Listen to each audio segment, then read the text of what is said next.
just this is the upper orbit station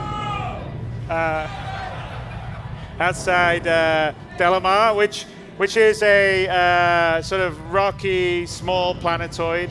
And Levski on board it is, well, originally it was an abandoned mining town facility, and it was sort of taken over by the People's Alliance, which were a group of sort of anti-UEE kind of political activists during the Messer area.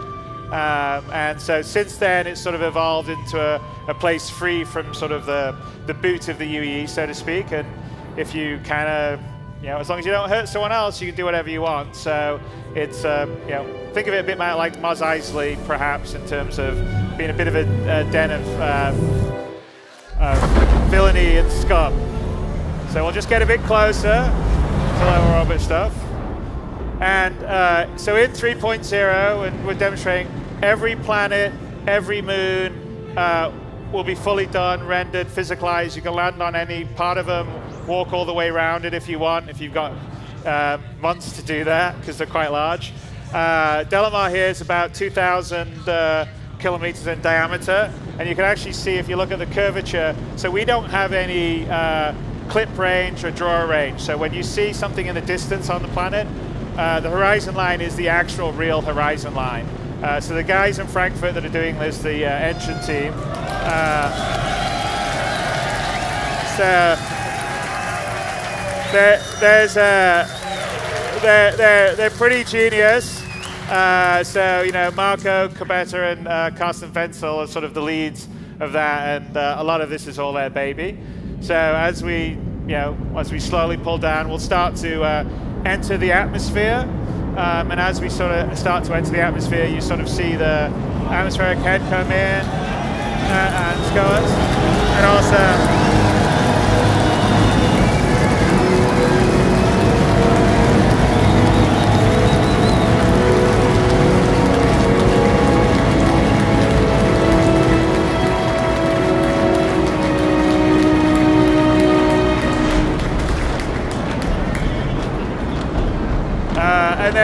And as we get down into the atmosphere, it switches to a more atmospheric flight model. So there is drag, there is some small amount of sort of lift, sort of aerodynamic modeling. So if you have a ship like the Gladius, you'll fly better than something like the Aurora. So here we are, and anywhere on Delamar, we could land, get out, and walk. So as we fly down here, perhaps, Chris, we could demonstrate and just land and get out somewhere, wherever you want.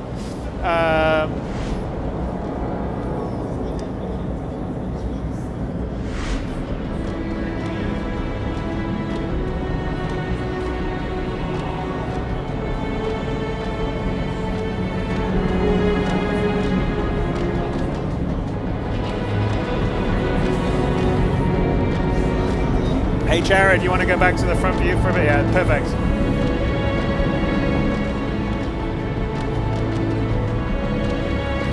And then maybe do picture-in-picture, yep, there we go. So there you are, Glenn's opening up the back.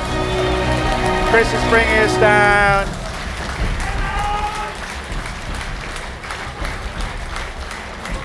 And then let's go to Glenn's view, Jared. That's perfect. There we go, beauty. And like pot out.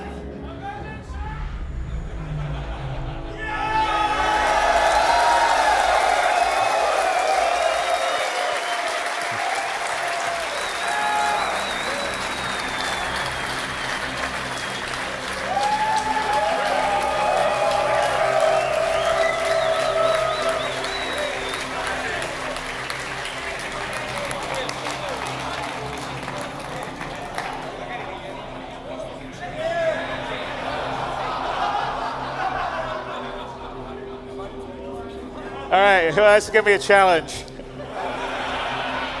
See, we did land everywhere. Let's see if we can. Can you jump up? I don't know if we'll be able to do it. Let's see. Jump. Jump. All right, okay. Chris is going to have to land somewhere we can. He'll move a little bit so we can get in. All right.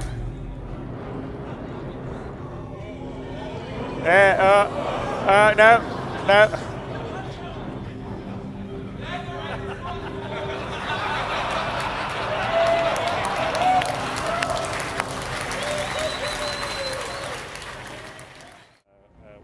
was piloting. I did tell him that he didn't really follow. We actually don't. The scene with Haynes, he asks you if you got any tips, and one of the things you say, right, Dave, is best pilots conserve their ammo. He is not conserving. He is not conserving his ammo. Firing for effect. Yeah. He is rooming.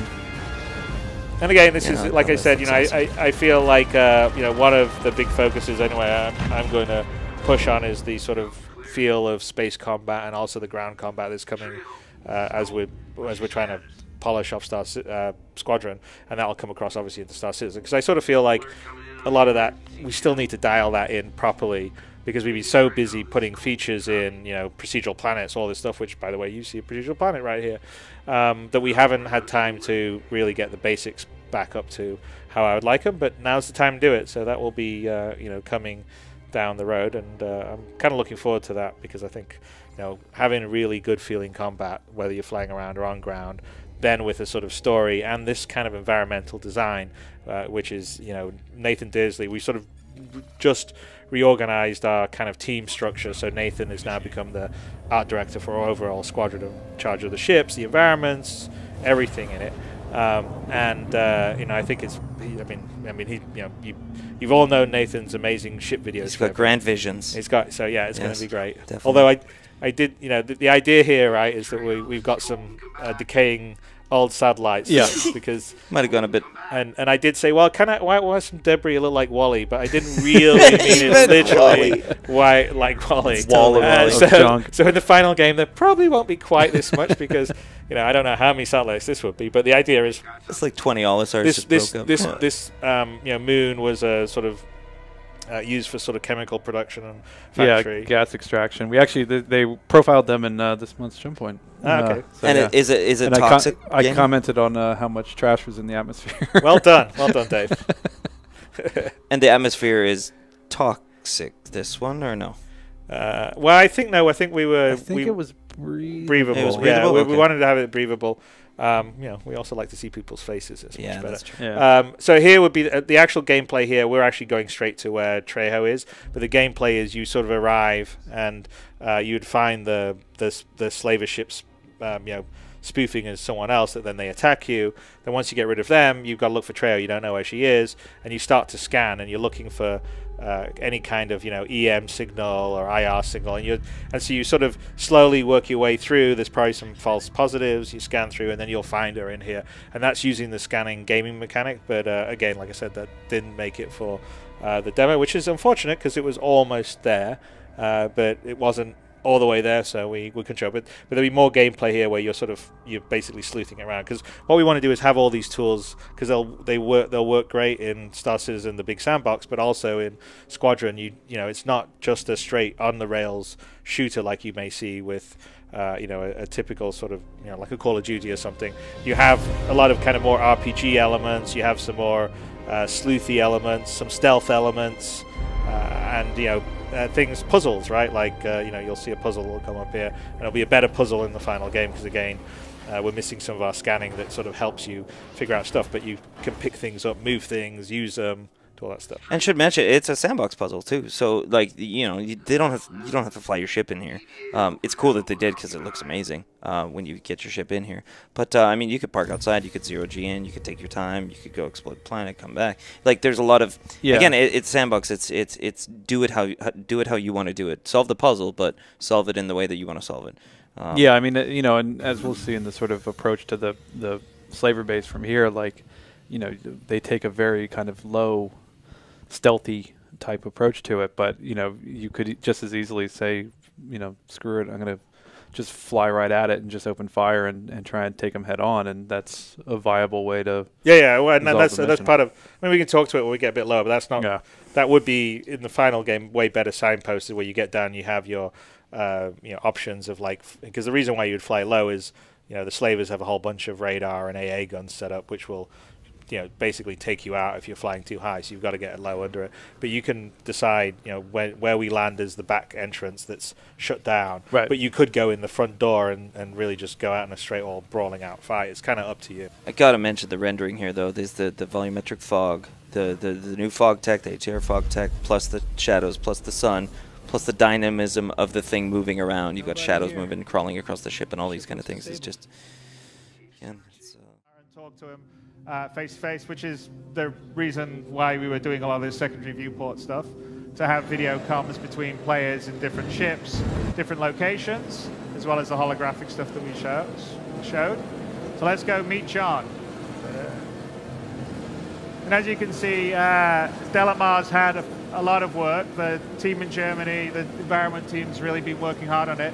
It also uses all the most recent technology improvements we've done for the planetary tech. So in any one of these views, there'll be about 100,000 interest objects. So small rocks, big rocks, whatever.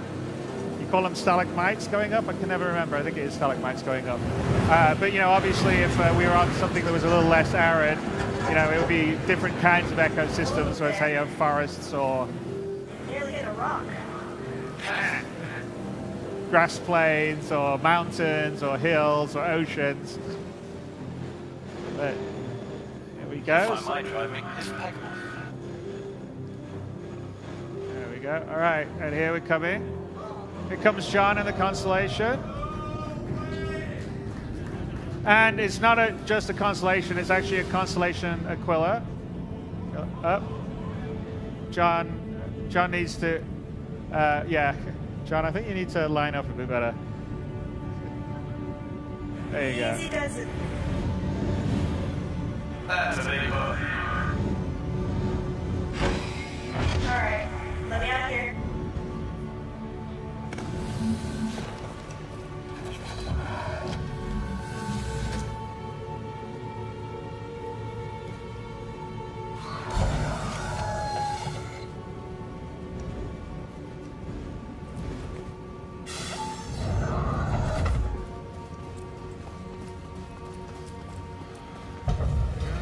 Maybe switch to, there you go. So here's John lowering the cargo bay for us. Alright, Glenn. Nice and easy.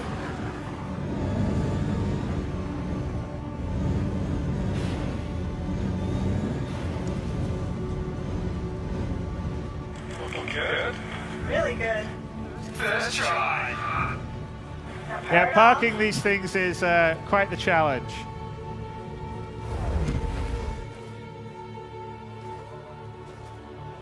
A little too far forward? You might be. Just a tiny bit. You want John's view picture-in-picture, don't you, Paul?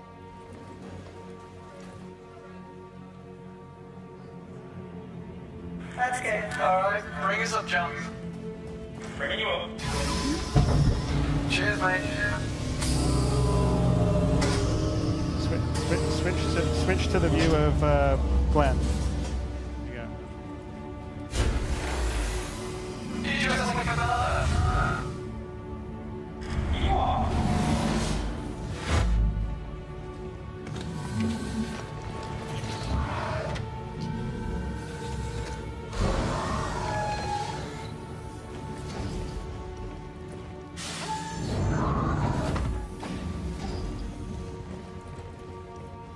Hey, John.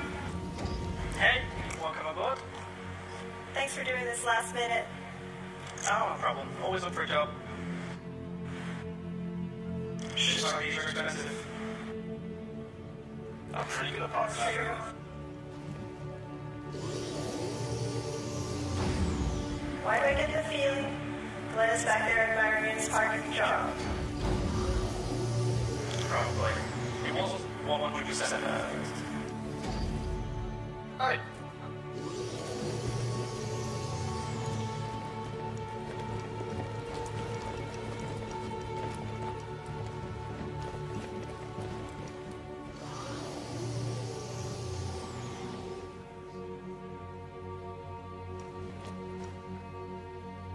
You ready for this?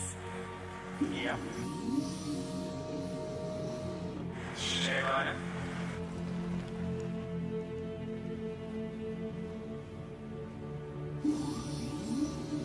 Always lagging behind. Right. All right, let's take off, guys.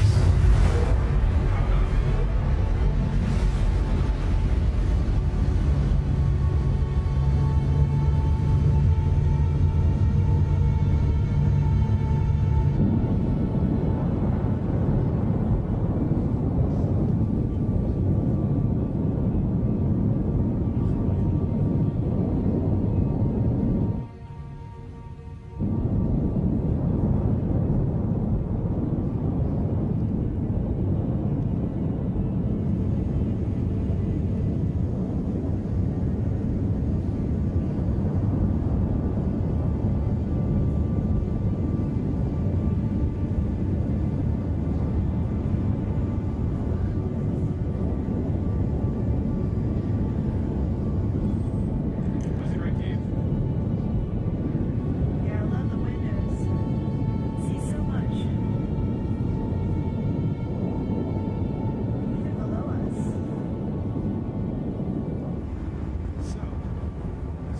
So as you can see, Delamar's gotten a lot prettier since we showed it last year.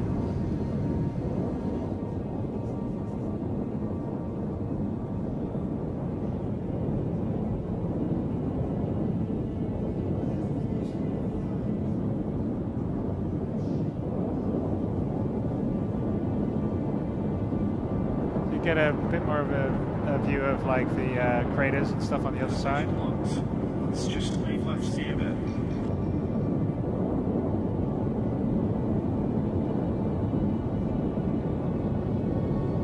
Go down, I guess the pit's below. Yeah.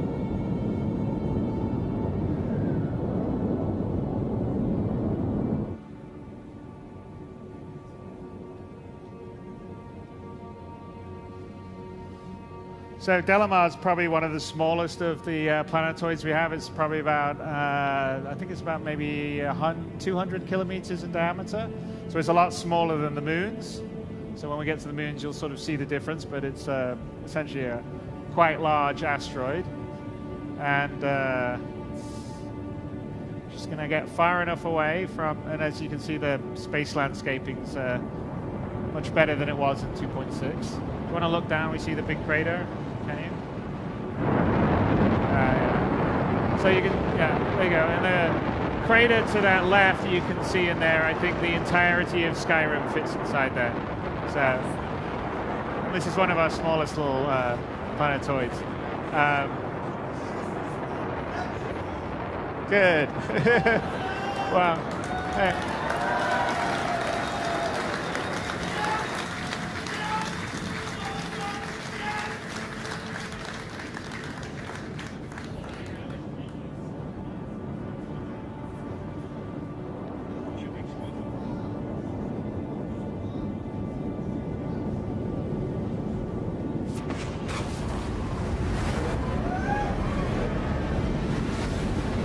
So now we're heading to Daymar.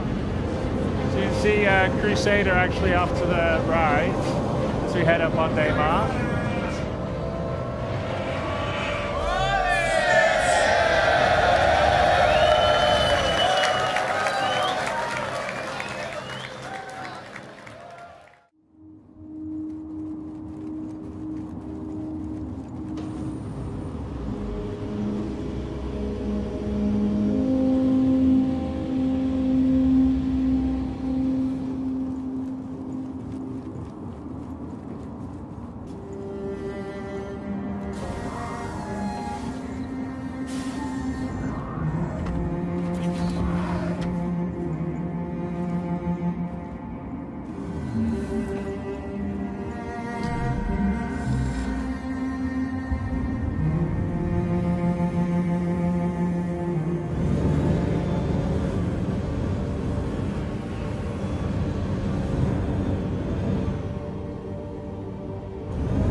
This is a terrapin, which again isn't in 3.0, but is going to be just after 3.0. Although I think we should probably, Glenn, shouldn't really. Let's start the small amount, right? The new Aurora, perhaps.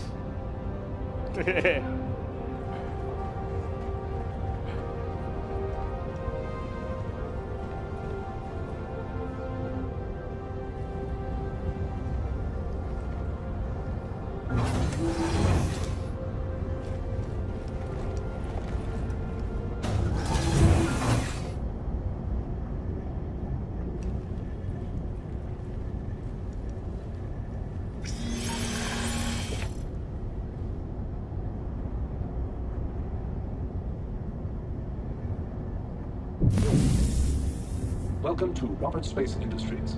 Enjoy the ride. System check.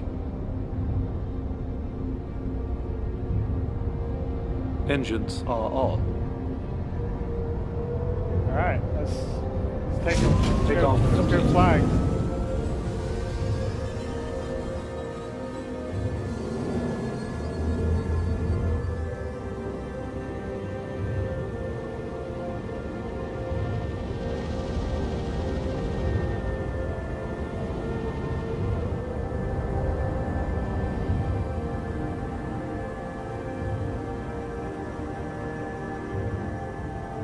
Not sure we're going to let you actually get this close to the populated areas, but we'll let you guys do it.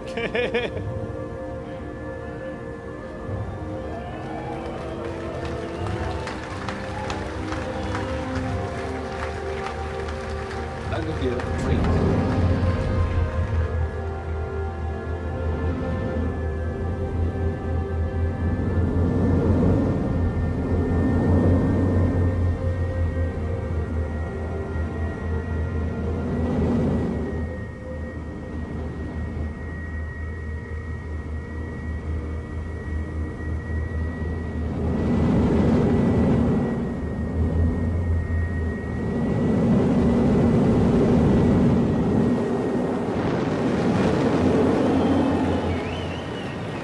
So what you're seeing here is ArcCorp, which is essentially a full-size, Earth-size planet completely covered with man-made structures and at a real scale. So you're seeing everything to the horizon, fully covered. You can basically fly all over ArcCorp.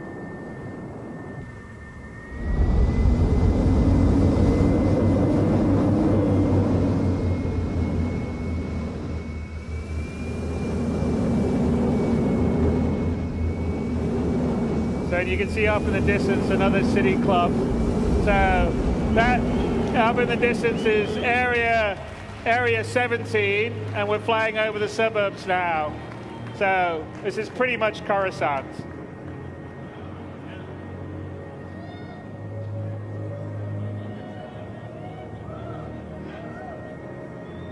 And this is our engine wizards in the Frankfurt office. Who's doing this? So Marco Cubetta and Alex Ramati, who will be out here in a bit. And actually area 17 over there is about 25 kilometers in the distance. So we're just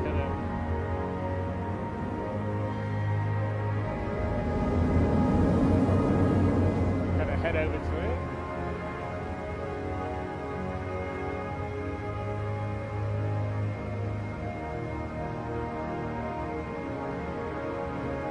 Landing gear deployed. 2947! There's our tradition.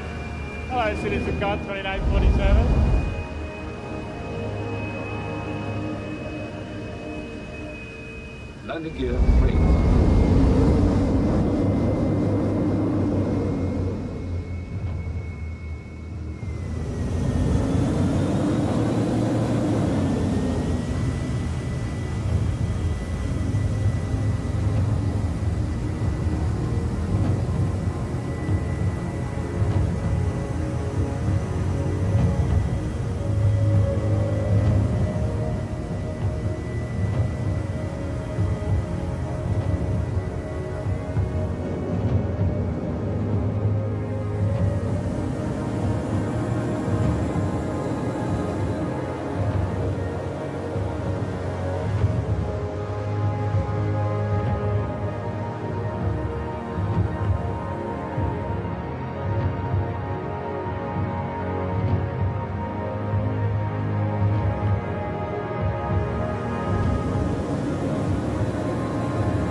term that we're going to be building on our bigger, more populated planets, multiple landing zones. So Area 18 is one of them. Area 17 would be potentially another one, and we'd have quite a few around ArcCorp because it's such a big planet and the detail and the scale that we're going for. We sort of feel like it has to be more than just one landing zone or 2 landing zones and then nothing else on the rest of the planet. So it has to feel believable at the scale of our universe. And that's always quite a challenge, but some of the technology that we've been building is allowing us to do that, as you can sort of see from the visuals that we're flying around here, where we literally have a planet covered by a city.